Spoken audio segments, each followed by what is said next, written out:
कोहनी में दर्द की वजूहात और घरेलू इलाज क्या है? टेनिस एल्बो क्या होती है? गोल्फर एल्बो क्या होती है? अगर कोहनी के अंदर की तरफ दर्द हो रहा है तो इसको हम कहते हैं गोल्फर्स एल्बो या मीडियल एपिकॉन्डाइलाइटिस। और अगर कोहनी के बाहर की तरफ दर्द हो रहा है तो इसको हम कहते हैं टेनिस एल्बो। और ये आमतौर पर टेनिस खेलने वाले प्लेयर्स को होती है और इसको हम कहते हैं लेटरल एपिकॉन्डाइलाइटिस। होता इस तरह से है कि जब हम एक्सरसाइज करते हैं और बहुत जोरदार एक्सरसाइज करते हैं तो मसल का एक्सेसिव स्ट्रेच, मसल की एक्सेसिव फोर्स की वजह से या तो टेंडन ब्रेक हो जाता है या टेंडन जिस जगह पे हड्डी को जाके अटैच हुआ होता है वहां से वो हड्डी का छोटा सा टुकड़ा अपने साथ चिप कर लेता है, यानी तोड़ देता है हड्डी को थोड़ा सा। और इसकी वजह से शदीद पेन होता है कोहनी में। दुनिया में तो ये दर्द आमतौर पे स्पोर्ट्स के साथ ही एसोसिएटेड है क्योंकि इंडस्ट्रियलाइज्ड नेशंस हैं, वहाँ पे मशीनें अवेलेबल हैं काम करने के लिए। लेकिन हमारे यहाँ क्योंकि क्रिकेट ज़्यादा मशहूर स्पोर्ट है तो ये इंजरी आमतौर पे क्रिकेट के साथ ज़्यादा होती है। और दूसरे नंबर पे हैमर के इस्तेमाल से जो लोग कंस्ट्रक्शन इंडस्ट्री में काम करते हैं या स्टोन की इंडस्ट्री में काम करते हैं उनके साथ ये मसला ज़्यादा होता है कि उनकी कोहनी में दर्द शुरू हो जाता है। या आप जो है किसी दिन जोश में आके हैमर का इस्तेमाल यकदम शुरू कर दें या आप बागीचे में काम करना शुरू कर दें तो उसके साथ भी ये कोहनी का दर्द बाज़ औक़ात ज़ाहिर हो जाता है। तो इसमें किस तरह से इलाज करते हैं? सबसे पहले तो आपने रेस्ट देना है। जिस कोहनी का मसला है उसको रेस्ट देना है और इस तरह के आपने प्लस्तर इसका इस्तेमाल करना है। ये स्पोर्ट्स प्लस्तर है, इसको जब रेस्टिंग पोज़ीशन में होंगे तो इसकी बॉडी को लगा के नीचे की तरफ स्ट्रेच देना है। नीचे की तरफ आपने प्रॉन्ग्स इसकी दोनों जो है लगानी है। लेकिन क्योंकि ये बहुत एक्सपेंसिव है और मिलना इतना आसान नहीं है तो आप सिंपल जिंक ऑक्साइड की जो स्पोर्ट टेप है इसको भी इस्तेमाल कर सकते हैं। ये स्पोर्ट टेप अक्सर जगहों पे इस्तेमाल करते हैं एथलीट्स, अपने पाँव के नीचे लगाते हैं। इवन जो लॉन्ग रनर्स होते हैं वो और भी मकासद के लिए इस्तेमाल किया जाता है। एक चीज़ हमेशा याद रखें जब भी इसका इस्तेमाल करना है तो जैसे मैंने प्रीवियस वीडियो में दिखाया या आगे भी दिखाऊंगा कि किस तरह से इसको लगाना है। तो इसको बैंड नहीं बना लेना किसी भी लिम्ब के ऊपर। ऐसा ना हो कि आप फोर आर्म के ऊपर इसका बैंड बना लें और जिस जगह पे बैंड बनाए उससे दूर की बाजू की खून की गर्दिश या नर्व की इनर्वेशन मुतासर हो जाए और वो बाजू सो जाए या नीला पड़ जाए या कोई और खुदा ना खास्ता मसला ना बन जाए उसका। तो बैंड नहीं बनाना, यानी गुलाई में नहीं लगाना, लंबाई के अंदर लगाना है।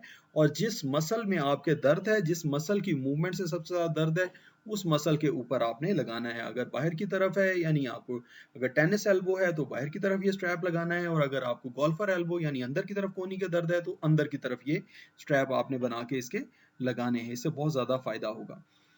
फिर दूसरे नंबर पे रेस्ट हो गया, आपने ये स्ट्रैप्स लगा लिए। तीसरे नंबर पे आपने डाइक्लोरान का इंजेक्शन लगा सकते हैं सुबह शाम, डाइक्लोरान की या टैबलेट खा सकते हैं सुबह शाम, और साथ ऊपर इसका डाइक्लोजेल का मसाज कर सकते हैं। जिस चीज़ से आपको ज़्यादा बेहतर फ़र्क हो, अगर आपने जिंक ऑक्साइड का प्लस्तर लगाया हुआ है ऊपर तो उसके डेफिनेटली आप जेल का मसाज नहीं कर सकेंगे, तो फिर आपने टैबलेट खानी है। और जैसे जैसे आपका दर्द बेहतर होता जाए, जैसे जैसे आपकी तबीयत में बेहतरी आती जाए, तो फिर आपने हल्की फुल्की एक्सरसाइजेज इस तरह से रिस्ट की एक्सरसाइजेज से शुरू करना है, फोर आर्म की एक्सरसाइज से शुरू करना है, बॉल का इस्तेमाल, ग्रिपिंग, हैमर का इस्तेमाल, और इस तरह से लाइट वेट का डंबल की तरह इस्तेमाल करते हुए आपने अपनी एल्बो की हरकत को वापस लेके आना है बगैर दर्द के। अगर दर्द हो रहा है इसके दौरान फिर भी हल्का फुल्का दर्द जो है वो काबिल बर्दाश्त है तो ठीक है। अगर ज़्यादा दर्द हो रहा है तो अभी आप एक्सरसाइज को छोड़ें और फिलहाल टैबलेट्स खाएं और सपोर्ट का इस्तेमाल करें।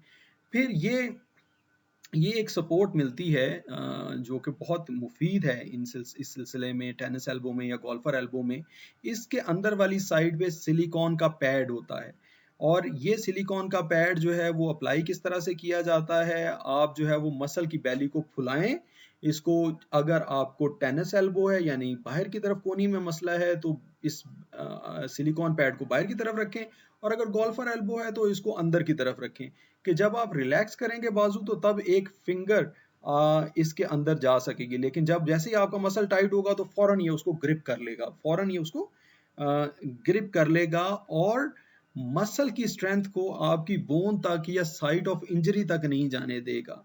ठीक है जी, साइट ऑफ इंजरी तक नहीं जाएगा तो दर्द नहीं होगा और आप जो है वो एक्टिविटी करने के काबिल रहेंगे। तो जिनको मसला चल रहा है वो स्पोर्ट और फिर भी वो सपोर्ट करना चाहते हैं, वो टेनिस खेलना चाहते हैं, गोल्फ खेलना चाहते हैं, क्रिकेट खेलना चाहते हैं, या अपना जो है वो रोज रोज की मेहनत मजदूरी करना चाहते हैं, तो वो फिर ये स्ट्रैप का इस्तेमाल करें। आपने डेल स्टेन को अक्सर देखा होगा कि अपने करियर के आखिरी ईयर्स में इसने एल्बो के ऊपर लगातार इस तरह का स्ट्रैप लगाना शुरू कर दिया था। ये अब पर्सन टू पर्सन वेरी करता है। कुछ लोग जो है स्ट्रैप को ऊपर से नीचे की तरफ लगाते हैं और कुछ नीचे से ऊपर की तरफ लगाते हैं। अब ये नीचे से ऊपर की तरफ लगा हुआ है और इसमें भी ये फायदा करता है जिस हालत में भी लगा हुआ हो। और फिर दूसरी तरफ भी देखें, इसने कोहनी के ऊपर रिस्ट बैंड जो है वो टाइट रखा हुआ है, कोहनी से जस्ट नीचे फोर आर्म के ऊपर। ये भी सपोर्ट प्रोवाइड कर रहा है जिस तरह के आपकी एल्बो सपोर्ट प्रोवाइड कर रही थी। इसी तरह से लेटरल साइड पे बाहर की तरफ लेटरल एपिकोंडाइलाइटिस की सूरत में इसने बाहर की तरफ भी जो है वो प्लस्तर की स्ट्रैप्स लगाई हुई हैं ताकि मसल्स को सपोर्ट मिलती रहे। इसी तरह से डेविड वार्नर ने देखें रिस्ट बैंड को जो है वो फोर आर्म के ऊपर लगाया हुआ है ताकि कोहनी के ऊपर ज़्यादा वजन ना जाए और कोहनी के ऊपर पेन ना जाए, मसल की स्ट्रेच ना जाए और मसला ना बने। फिर और कुछ तरह की जो है वो एल्बो सपोर्ट्स मिलती हैं जो कि फोर आर्म से लेके ऊपर पूरे आर्म तक, यानी आपके बाइसेप और ट्राइसेप तक को कवर करती हैं। इस तरह की स्ट्रैप्स भी जो हैं वो फ़ायदा कर सकती हैं। ये थी व्यूअर्स मेरी आज की गुजारिशात। मुझे उम्मीद है कि जिन लोगों को ये मसला है उनको बहुत ज़्यादा इस वीडियो से फ़ायदा होगा। Thank you very much. अस्सलाम वालेकुम।